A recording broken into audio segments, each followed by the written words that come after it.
Hello, my friend. The week is ending, and it's time to read you the article that came out Wednesday in 38 newspapers.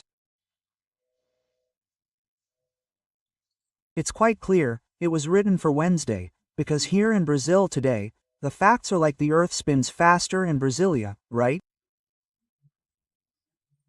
It's incredible. And the topic is this one that's out there in everyday life.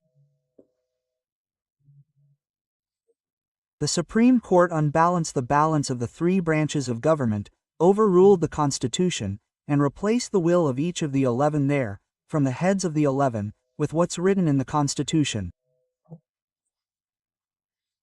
We read one thing and then see that the decision was another. But anyway, that's the topic. Remember to subscribe. We'll get to R3.61 and at the end, leave a like or dislike. So let's read the weekly article in the newspapers with comments between the lines.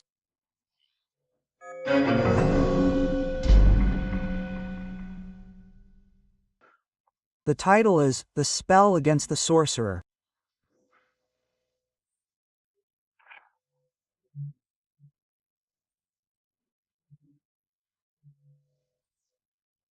The Magnitsky Law unleashed a rampant attack in Brasília that confirms the wisdom of the people's voice.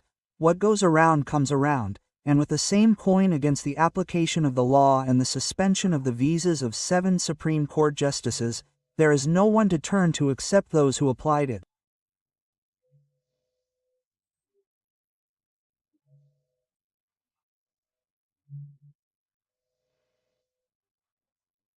If they want to appeal, they will appeal to Trump's Secretary of State or Trump's Secretary of the Treasury or Trump.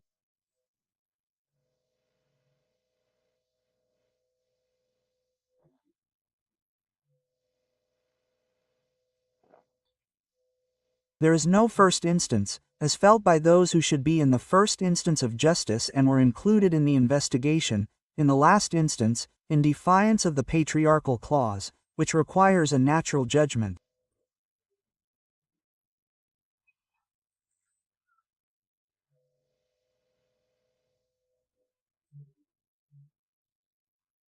And when Magnitsky proves capable of extending to the family of the sanctioned, it is impossible not to recall the threat to Lieutenant Colonel Mauro City that if he did not speak out, the investigation would affect his father, his wife, and his eldest daughter.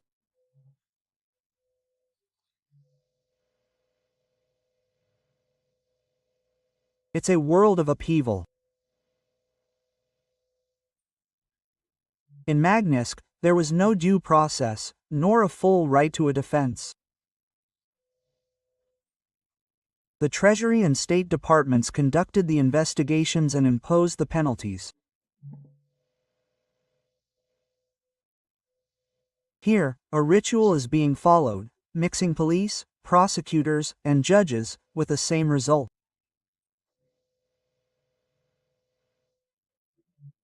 In both countries, Brazil and the United States, the motive is political.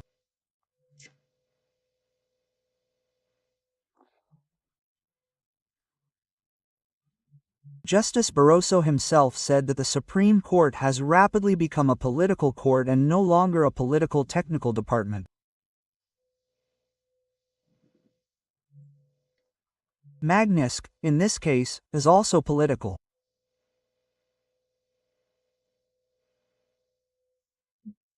One defends freedom of expression. The United States. The other claims to have saved democracy.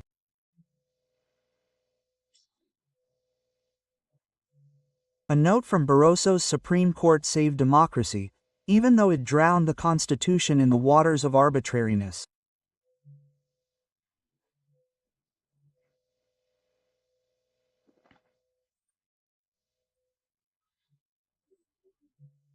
The law sanctioned by Democrat Obama was motivated by the suffering of Russian lawyer Sergei Magnitsky, who was arrested, tortured, and died in prison.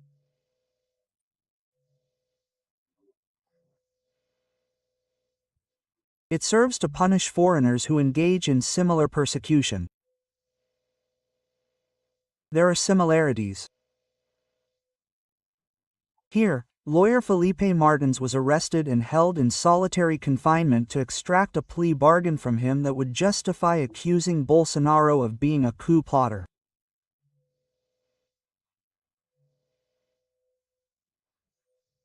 He resisted, and remains wearing an ankle bracelet to this day, suffering pressure that Gilmar Mendes, years ago, referring to Operation Car Wash, called torture. Gilmar Mendes said, "Arrest him and stay in prison until he decides to be the plea bargainer."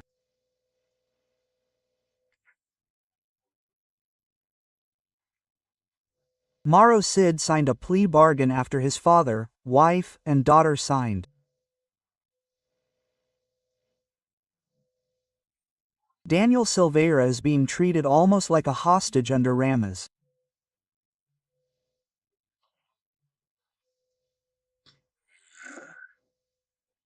Now he's been granted leave by A. Moraes to be taken from the penitentiary for hospital treatment because the penitentiary, an agricultural colony, said it doesn't have the clinical conditions to treat what's on his leg.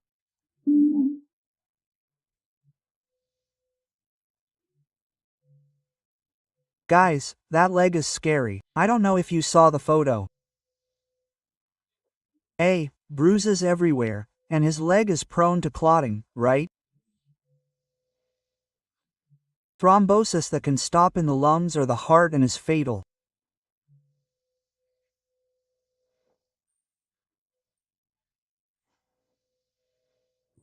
Well, and like being gay, Klesau died in prison, despite requests from the prosecutor's office to be treated at home.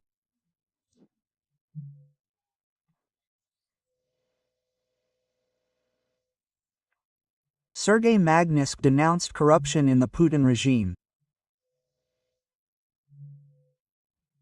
Here, are those who criticize the election count or the end of the world inquiry arrested or wearing ankle bracelets?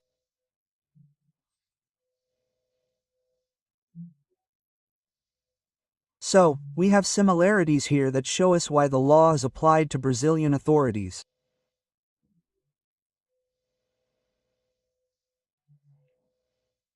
American authorities conduct an investigation before applying it and are informed about everything, following newspapers, social media, and more, right?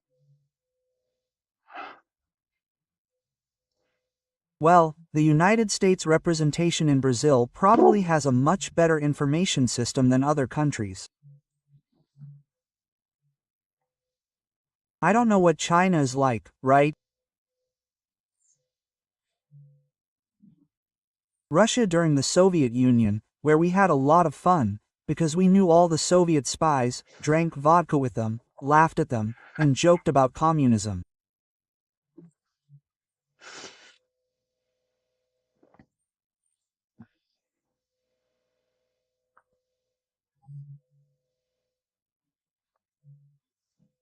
Yes, there's a Cuban ambassador who is a very well-known figure in Cuba, an ambassador here, who told me that Fidel Castro learned to govern with an English car, because he shifts gears with the left, but drives with the right.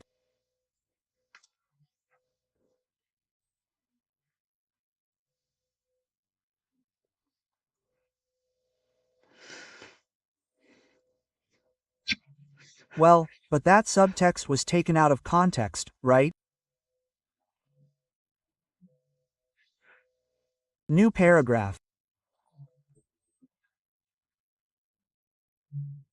The Supreme Court justices were betrayed by their courtiers, and their deceptive applause in the media and auditoriums.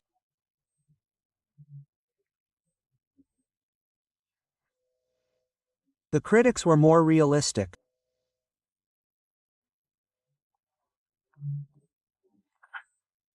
There were even close ones showing the way, like Marco Aurelio, Fuchses, and Andre Mendonça, but they refused to follow the path of the most intelligent of virtues, that of humility, which, in the mildest hypothesis, would indicate nullifying the investigation that began without a public prosecutor's office and is already 6 years old, and sending the January 8 case to the first instance, where criminal acts can be individualized and appropriate punishment applied to those who vandalized public property.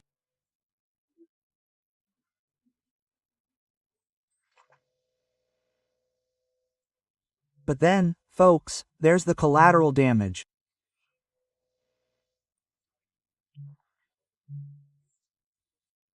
Magnus under Moraes can drag his supporters into the Supreme Court and on the streets.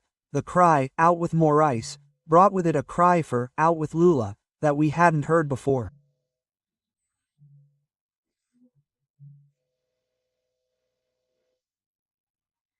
Now Moraes has taken another step forward with Bolsonaro's house arrest and can then provoke further Magnitsky law actions against his supporters. Last paragraph. The Magnitsky Act will not correct the crisis of institutional errors, because that's not the responsibility of foreigners, it's the responsibility of Brazilians.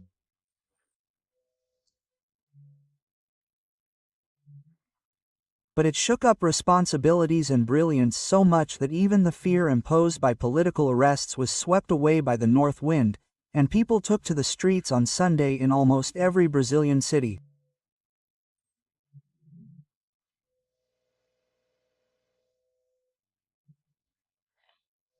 On the day of house arrest, people left their homes at night in Brasília to demonstrate in the large civic center on the Esplanada.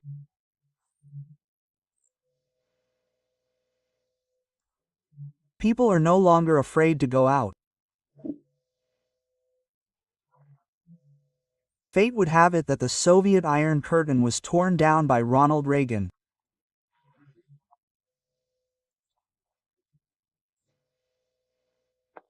A Republican like Trump, who wants to tear down a toga-colored curtain that has been lowered over the mouths of Brazilians from Cabaré to Chuíui.